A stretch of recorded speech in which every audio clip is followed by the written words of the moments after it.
नमो तस्स भगवतो अरहतो सम्मा संबुद्धस्स. मित्रांनो, आज आपण इयत्ता 9वी चे जे पुस्तक आहे पाली कुसुमावली ह्यातला जो पद्य विभाग आहे त्यातला पाठो उत्थान सुत्त हे सुत्त आज आपण अभ्यासणार आहोत. ह्याचा जो संदर्भ तुम्हाला पाहिजे तर सुत्त निपात सुत्त पिटक खुद्दक निकाय सुत्त निपात पाळी चूळ वगो त्यातलं हे 10वं उत्थान सुत्त आहे. ह्या सुत्ताचं काय वैशिष्ट्य आहे आपण ते पाहणार आहोत. त्यासाठी तुम्हाला जर ह्याची अठ्ठकथा जर पाहायची असेल तर तुम्ही सेम भागामध्ये ज्या ठिकाणी अठ्ठकथा भेटतात त्या ठिकाणी तुम्हाला हे संदर्भ भेटेल. ह्याच्यामध्ये असं सांगितलंय की एकदा भगवान बुद्ध सावतीमध्ये राहत होते. त्यावेळी रात्री जेत म्हणत राहून सकाळी भिक्षू संघासह पिंडपातासाठी सावतीत फिरले. मग प्राचीनद्वाराद्वारे बाहेर पडून दिवसभर विश्रांतीसाठी मिगारमातू पासावत गेले. भगवंतांचा नियम होता जर रात्र जेतवनामध्ये जेत विहारामध्ये अनेक पिंडकाच्या पासद्यामध्ये काढली तर दिवस मिगारमाताच्या पासद्यामध्ये. आणि ही दोन मोठी दानशूर व्यक्तींनी भगवान बुद्धांसाठी आराम बनवला होता, विहार बनवला होता, पासद एक प्रकारे ते बनवलं होतं ते. तर मग जर दिवस अनाथ पिंडकाच्या आरामात काढलं तर रात्र मिगारमाताच्या, आणि मिगारमाताच्या इथे जर पूर्ण दिवस काढला तर रात्र अनाथ पिंडकाच्या. का तर त्यांचा सन्मान करण्यासाठी आणि त्यांचा उदारपणाचा आदर्श ठळक करण्यासाठी हे सगळं भगवान बुद्ध करत होते. श्रावस्तीमध्ये त्यावेळी खूप मोठे श्रावस्तीमध्ये भगवान बुद्ध जास्तीत जास्त राहिले होते. त्यावेळची जी काही प्रजा होती, ज्यावेळची जनता होती, भगवान बुद्धांप्रती त्यांच्याप्रती अति आदर होता. ते सदैव दान पुण्यकर्मामध्ये ते बिलीव्ह करत होते, मान्यता करत होते. तर असं एक उद्या मिगार मातू पासदाच्या खालच्या मजल्यात 500 खोल्या होत्या. तिथे 500 भिक्षू राहत. परंतु जर बुद्ध खालच्या मजल्यावर राहिले तर भिक्षू वर जाण्याचा धाडस करत नसत. त्या दिवशी बुद्ध ज्या दिवशी ही सुत्ताचा आपण करणार त्या दिवशी बुद्ध वरच्या मजल्यावर गेले. त्यामुळे सर्व भिक्षू संघ जो होता तो खालच्या मजल्यावर राहिला होता. हे सर्व भिक्षू संघ आला होता तो नव्यानेच होता. नुकतेच धर्मविनयामध्ये ते प्रवेशले असून संयम पक्के नसलेले, उत्साही पण उच्छृंखल होते. त्यांनी दिवस भरपूर झोपत घालवला आणि सायंकाळी उठून ते एकत्र बसले आणि बोलू लागले. आज तुला भिक्षा कुठे मिळाली? मला कोसल राजाच्या घरी मिळाली, मला अनाथ पिंडकाच्या घरी मिळाली, तसा जेवणाचा प्रकार झाला, असं झालं तसं झालं, असं सगळं सांगत होते. अशा प्रकारचे भिक्षू विविध प्रकारच्या आमिष कथा म्हणजे भोजन इंद्रिय सुख मोठ्या आवाजाने बोलत होते. मग हा आवाज भगवान बुद्धाने ऐकून विचार केला की हे माझ्यासोबत इतके दिवस राहूनही असावधान आहेत, अनुचित वागत आहेत. मग त्यांनी महामोग्गलायन थेरांच्या आगमनाचा विचार केला.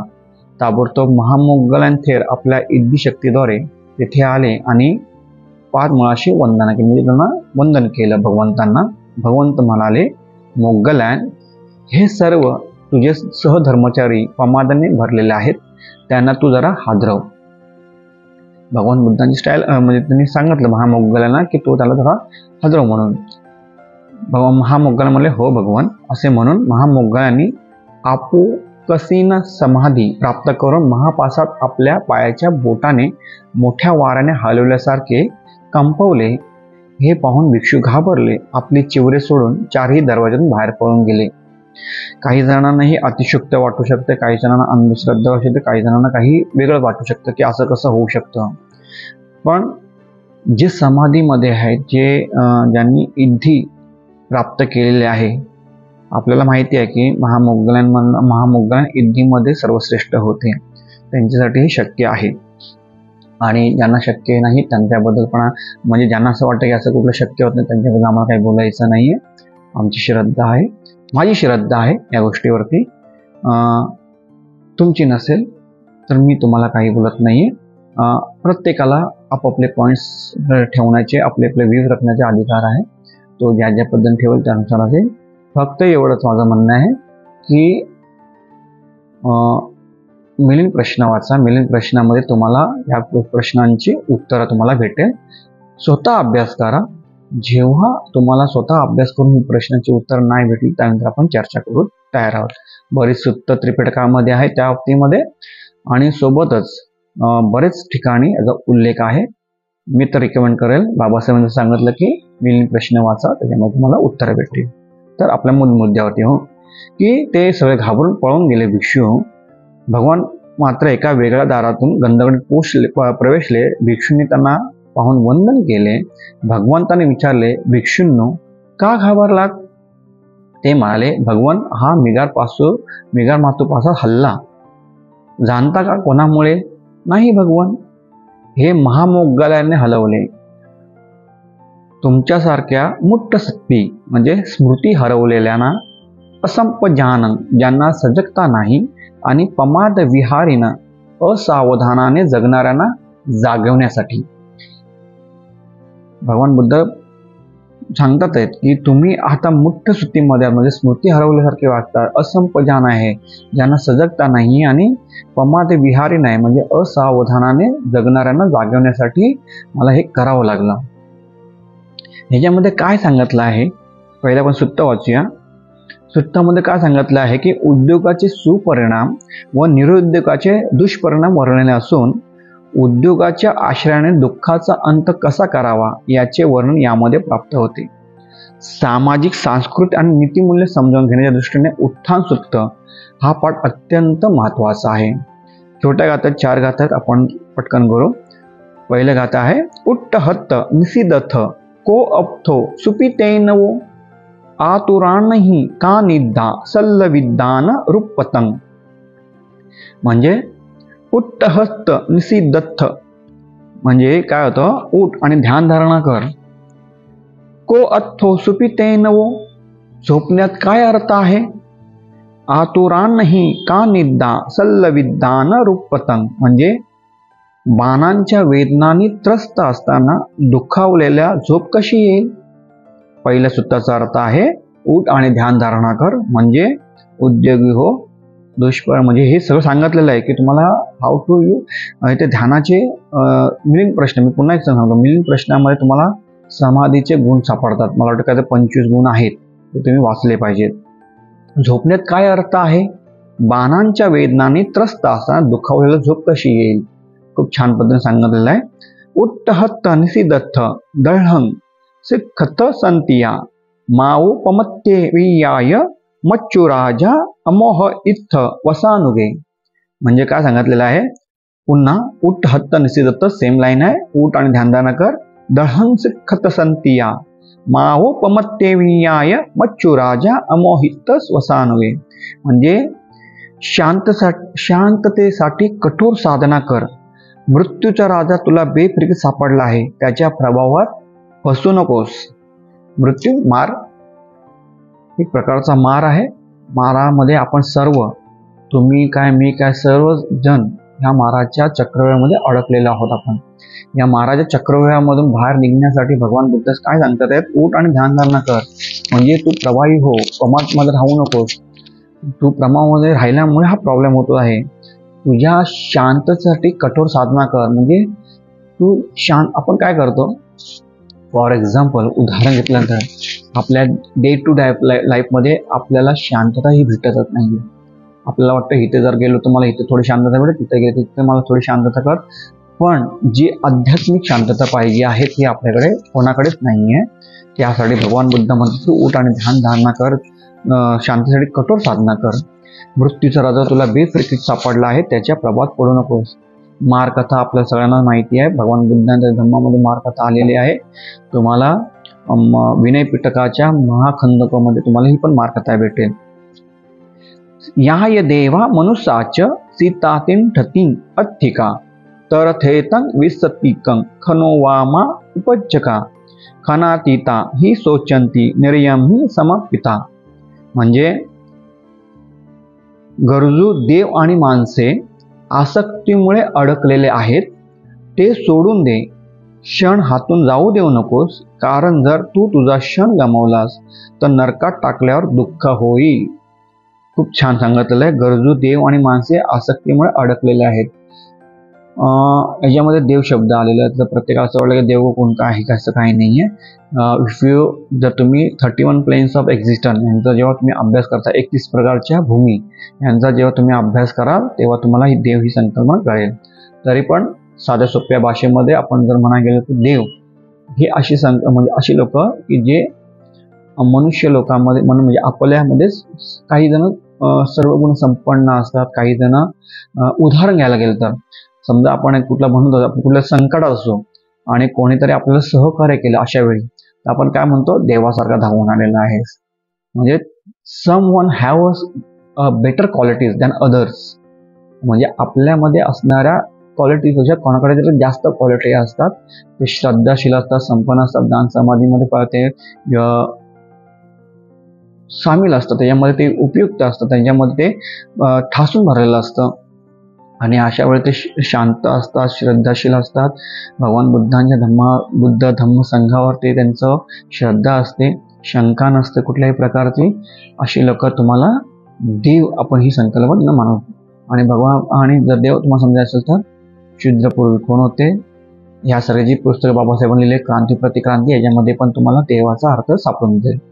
तर गरजू देव आणि माणसं आसक्तीमुळे अडकले. आसक्ती, प्रत्येक गोष्टीची मला हवं ट्रेन चालू आहे, त्याच्यामुळे सगळं अडकलेलं आहे. ते तू सोडून दे, उपेक्षा भावना इथे सांगितलेली आहे. क्षण हातून जाऊ देऊ नकोस. Every minutes is a important in our life. प्रत्येक मिनिट, every second is a important in our life. ते इथे सांगतात आहेत. कारण जर तू तुझा क्षण गमला तर नरकात टाकलं दुःख होईल. नरक शब्द आलेला आहे. आता नरक कुठला, स्वर्ग कुठला, ह्याच्यामध्ये एक गोष्ट मी तुम्हाला सांगतो. तुम्हाला एक छोटी गोष्ट आहे. झेन कथा आहे. त्या झेन कथेमध्ये एकदा एक समुराय आपली लॉर्ड म्हणजे आपली तलवार घेऊन तो त्या प्रदेशाचं रक्षण करत होता. तेवढ्यामध्ये त्याला निरोप भेटला की तुझे गुरु आहेत ते अंतिम श्वासावरती आहेत, ते कुठल्याही क्षणी त्यांचं ह्या जगातून ते निघून जातील, त्यांचा मृत्यू होऊ शकतो, तर तू लवकर जाऊन त्यांना भेट. गोष्ट अशा काळात की त्यावेळी ना घोडा ना कुठल्याही प्रकारचं साधनं नव्हती, त्याच्याकडे ना घोडा होता ना काही नव्हतं. त्यामुळे तो धावत पळत एका गावातून दुसऱ्या गावातून तिसऱ्या गावात त्याला पोहोचायचं होतं. तो धावतो. तो संध्याकाळी जेव्हा घरी त्या ठिकाणी पोहोचला त्यावेळी तिकडच्या लोकांनी त्यांना सांगितलं की तुझे गुरु आताच मृत्यू पावले आहेत आणि आम्ही त्यांचं संपूर्ण जे अंतिम विधी असेल ते आम्हीच केलेलं आहे. हा समुराय खूप रडतो, दुःखी होतो. त्याला काय समजत नव्हतं थोडा, कारण तो बेभान होतो. गुरुच्या दुःखामुळे, मृत्यूच्या दुःखामुळे बेभान होतो आणि तो सैरावर पळू लागतो. अशा पळत संध्याकाळ तो पोहोचला होता. इव्हन प्लस 3-4 वाजेपर्यंत समजू आपण. त्यानंतर संध्याकाळ पळत एका जंगलामध्ये पोहोचला.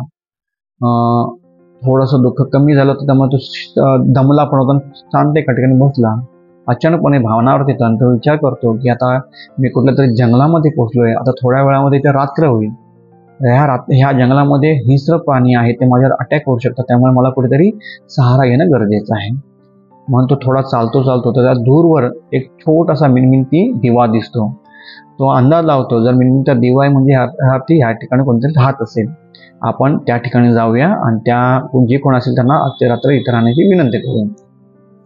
म्हणून तो हळूहळू तिथपर्यंत पोहोचतो. तोपर्यंत रात्र झाली असते. आता जंगल आहे, जंगलामध्ये रात्र लवकर होते. तर तो त्या दरवाजात जातो, दरवाजा खटखट होतो आणि आतमधून एक म्हातारा माणूस बाहेर येतो. पहिला तो म्हातारा माणूस घाबरतो की बाबा हे कोण आलंय माझ्यासमोर, कारण हातामध्ये तलवार आहे, समुराय आहे. तो तलवार आहे, हा मला मारायला तर नाही आलाय. तर तो समुराय म्हणतो घाबरू नका म्हातारे बाबा, मी तुम्हाला काही मारणार नाहीये, मी फक्त आजची रात्र इथे राहायला, मी बाहेर जाणार आहे, पण आजची रात्र मी इथे राहू शकतो का? म्हातारा 2 मिनिटं विचार करतो. ठीक आहे बोलतो, राहा बाबा आजची रात्र, कारण हातात तलवार आहे, काही करू शकतो, नाही बोललं तर. म्हणतो राहा बोलतो. पण तो म्हातारा माणूस होता, हा थोडा ज्ञानी होता, इंटेलिजंट होता. तो त्याला ऑब्झर्व करत होता. कारण हा जेव्हा आतमध्ये आला त्यापासून तो पूर्ण रात्रभर विचार करत होता. हे त्याने पाहिलं होतं. सकाळी कधी पहाटे त्याला झोप आली असेल, मग थोडं सकाळ झाली, 6 वाजता, आपण 7-7 वाजले असतील, अशा वेळी तो म्हातारा त्या समुरायला उठावला जातो, हातात टी घेऊन जातो आणि त्याला उठवला जातो. तो उठतो, त्याला टी देतो. म्हातारा माणूस तो चहा पित असताना विचारतो, का रे बाबा, तू एवढ्या रात्री आलास माझ्याकडे, रात्रभर तू झोपला नाही, विचारात दिसत होतं, का झालं? नाही बोलतो, माझे काल गुरु वारले, त्यांना मला भेटायचं होतं असं त्याला सांगत होता. पण नाही, तो म्हातारा बोलतो, नाही, काही गोष्ट खरं तर गोष्ट वेगळी असे मला दिसते, तू मला सांग काय असेल ते. नाही बोलतो, माझे गुरु होते, त्यांना मला भेटायचं होतं, मला त्यांना विचारायचं होतं की नेमका स्वर्ग कुठला आणि नेमका नरक कुठला, ही गोष्ट मला त्यांना विचारायची होती. बोलतो ठीक आहे, मला विचार, मी सांगतो तुला. नाही जाऊ दे, आता तो करतो ना, तरी विचार ना. तो बोलतो की माझ्या मनामध्ये प्रश्न असे पडलेत की नेमका स्वर्ग कुठला आणि नेमका नर्क कुठला. म्हातारा हुशारच होता ऑलरेडी. बोलतो ठीक आहे. तो 2 मिनिटं पॉज घेतो आणि बोलतो, तुझे जे काल गुरु गेले ना, ते माझे मित्र होते आणि तो पक्का बदमाश माणूस होता. आणि 2 शिव्या हसडतो. आता हा समुराय होता, तो त्याचा विद्यार्थी होता, त्याला आला राग. पण ह्या म्हाताऱ्या माणसाने स्वतःवरती मला रात्रभर इथे राहायला दिले म्हणून तो थोडा शांत होता आणि म्हणतो, म्हातारी बुवा, माझ्या गुरुबद्दल तुम्ही काहीही बोलू नका, मी त्यांचा खूप मान सन्मान करतो, तुम्ही मला रात्री इथे राहायला दिले त्याबद्दल मी तुमचा आदर बाळगून मी तुम्हाला काय बोलत नाही. म्हातारा चलाक होता, त्याने अजून 2 शिव्या हसडल्या आणि बोलतो, तू जर काल मेला असता मीच त्याला मारला असता. आता ह्या समुरायाचा राग बेभान झाला. त्याने बाजूला पडलेली तलवार जवळ घेतली आणि त्याला बाहेर काढून म्हणतो, आता जर माझ्या गुरुबद्दल एक तरी वाईट शब्द बोललात तर ह्या तलवारीने तुमचं मुंडकं छाटेल. तो म्हातारा बोलतो, थांब थांब, तुला जे प्रश्न पडला होता ना, नरक कुठला आहे, हे तुझ्या प्रश्नाचं उत्तर. जेव्हा तुझ्या मनामध्ये दुसऱ्याबद्दल द्वेष निर्माण होईल, तुझ्या मनामध्ये मोह निर्माण होईल, तुझ्या मनामध्ये आसक्ती निर्माण होईल, दुसऱ्याबद्दल तृष्णा निर्माण होईल, आणि तोच खरा नरक आहे. लोभ, मोह, द्वेष असे 3 शब्द आहेत पालीमध्ये. लोभ, मोह, दोष. ज्या ज्या व्यक्तींच्या मनामध्ये ह्या सर्व भावना आहेत, त्या नरकातल्याच भावना आहेत. ते तुम्हाला कुठेही प्रगतीपदावर नेत नाहीयेत. पुढे जाऊन तो समुराय बोलतो, सॉरी मी चुकलं, मला माहीत नाही. तो म्हातारा म्हणतो होतो, हा तुझ्या मनातला स्वर्ग आहे, हा तुझा स्वर्ग आहे.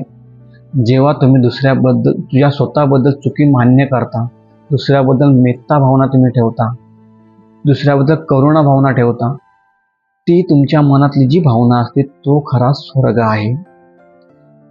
म्हणजे स्वर्ग आणि नरक ही ज्या तुमच्या मनामध्ये चालणाऱ्या ज्या अवस्था सध्या आहेत, त्या ठरवतात तुमचा नरक किंवा तुमचा स्वर्ग. तर हा इथे तेच टाकलंय, तुम्हा नरकात टाकल्यावर दुःख होईल. आसक्तीमध्ये अडकल्यामुळे ते सोडून द्या, भगवान म्हणतात आहेत. क्षण जाऊ देऊ नका, कारण जर तुझा क्षण गमावला तर नरकात टाकलं. प्रत्येक सेकंड इज इम्पॉर्टंट. विद्यार्थ्यांसाठी खास करून मी नोटिंग करायला सांगतो, तुम्हाला नेहमी सांगतो ते, की तुमचं प्रत्येक क्षण, प्रत्येक minute is important. You have to study very well. तुम्हाला अभ्यास केला गरजेचंच आहे. जर तुम्ही नाही केलं, जसं इथे म्हणलात की तुम्हाला नरकात टाकला दुःख होईल, म्हणजे यू गोना फेल, आणि ते दुःख तुम्हाला होईल. पुढची गाथा आहे, पमाद रजो पमादो पमादानुपतितो रजो अपमादेन विद्याया सब अब्बहे सल्लमत्तनोती. म्हणजेच आळशीपणाने सदा धूळ असते, आळशीपणाच्या मागे धूळच धावते. उत्साह आणि ज्ञानाच्या जोरात तो काय स्वतःमधून बाहेर काढ.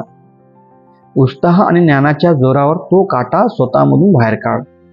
पमाद रज्जो पमादो आपल्याला पंचशिलेमध्ये सांगितलेलं आहे, काय, सुरामेर यमज्ज पमाद ठाणा वेरमुळी शिक्षापदन समार्यामी. आळस, सुरामेर येते ते दारू, गांजा मी पदार्थ सेवन करणं त्यांनी पमाद, तिथेही पमाद सांगितलेला आहे. पमाद रज्जो पमादो, आळशीपणामुळे सदा धूळ असते. पमाद नो पतितो रजो, पमादा आळशीपणामुळे सदा. एक सांगणं आहे, कल करे सो आज कर, आज करे सो अभी कर. वी ऑलवेज से की मी उद्यापासून जिमला जाणार आहे. 1 जानेवारीला की उद्यापासून माझा संकल्प झाला, मी 1 जानेवारीपासून जिमला जाणार आहे. 1-2 आठवडे गेले की संपला त्याचा तो उत्साह. सेम इधर अभ्यास सर सांगतात, शिक्षक तुम्हाला सांगता अभ्यास करायचा, घरी गेला हो तिथे म्हणता हो आम्ही करू, आणि घरी गेला की पहिले पाढे 55. तर आळस पहिला सोडला पाहिजे. कुठलीही गोष्ट तुम्हाला उत्साहपूर्वक केलीच पाहिजे. ते जे काम हाती घेतलंय ते तुम्हाला केलंच पाहिजे. त्याला म्हणतात वीर्य. तुम्ही सम्यक म्हणजे आर्य अष्टांगिक मार्गाचा अभ्यास केला तर तुम्हाला हे समजेल. तर आळसपणा सोडून द्या. उत्साह आणि ज्ञानाच्या जोरावर तो काटा स्वतःमधून बाहेर काढा. Energy, you must have energy. You have brain. तुमच्याकडे ज्ञानाची कसोटी, तुमचं ज्ञान आहे त्याच्या जोरावर हे जी संपूर्ण जे चुकीच्या घटना घडतात त्याच्यानं बाहेर काढा. तो काटा एक प्रकारचा तुम्हाला रुतलेला आहे. सुरुवात काय बोललोय, बाणांच्या वेदनांनी त्रस्त असताना, म्हणजे सुरुवात जी काढता होती ती, तर तो काटा तुम्हाला बाहेर काढायचा आहे. कोणाच्या जोरावर, तर उत्साह आणि ज्ञानाच्या जोरावर तुम्हाला तो काटा बाहेर काढायचा आहे. तर अशा प्रकारचं हे पहिलं सूत्र आहे. उत्थान सूत्र आपण अभ्यास करतो. ह्या सूत्रामध्ये काय सांगितलंय की हे सूत्र त्या प्रसंगी प्रवचन केले गेले जेव्हा काही नव्याने भिक्षू आलेले साधक आळस, झोप आणि आमिषकतेमध्ये गुंतले होते. सुरुवातीची आपली जी बोलत आपण, उठ्ठ हत्त निसिदत्थ को अत्तो सुपितैनवो आतुरानहि कांदा चल्ल विद्यान रूपतंग. उठ आणि ध्यान धारणा कर. झोपण्यात काय अर्थ आहे, बाणाच्या वेदनेने त्रस्त असताना दुखावलेला झोप कशी येईल. दुसरं काय सांगितलं, भगवान बुद्धाने स्पष्ट सांगितलं की आळस, झोप आणि प्रमाद हा साधकासाठी विषासारखा आहे. सजग राहून अपमाद ज्ञानाने विद्या मनातील केलेस बाण काढून टाका सांगतायत. आणि शेवटी काय सांगतायत, सर्व भिक्षूंनी हा उपदेश, म्हणजे हा जेव्हा उपदेश चालू होता तेव्हा सर्व भिक्षू अरहंत झाले. त्यांनी प्रमाद भावना सांभाळून, सर्वात मोठा जो शत्रू होता प्रमाद हा सर्वात मोठा शत्रू होता, त्याला अपमाद निर्वाण साधणं साध्य होते. अशा प्रकारे हा छोटा उपदेश होता. काय सांगितलं पुढे जाऊन, हे सांगतं की आपण जन्म, मृत्यू, रोग, दुःख, मोह यांच्या चक्रात अडकलेले आहोत.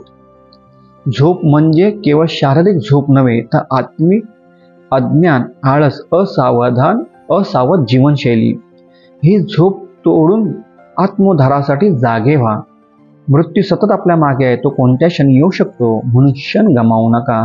प्रत्येक क्षण साधनेसाठी वापरा. वासना, मोह, आसक्ती या धुळीसारख्या आहेत, त्या आपल्या बुद्धीला झाकतात. ज्ञान आणि अप्रमत्ता, जागरूकता यांच्या सहाय्याने आपण बाण म्हणजे दुःखाचे मळ दूर करू शकतो. अशा प्रकारची ही पहिली आपण पठमोपाठ उत्थान सूत्र, जे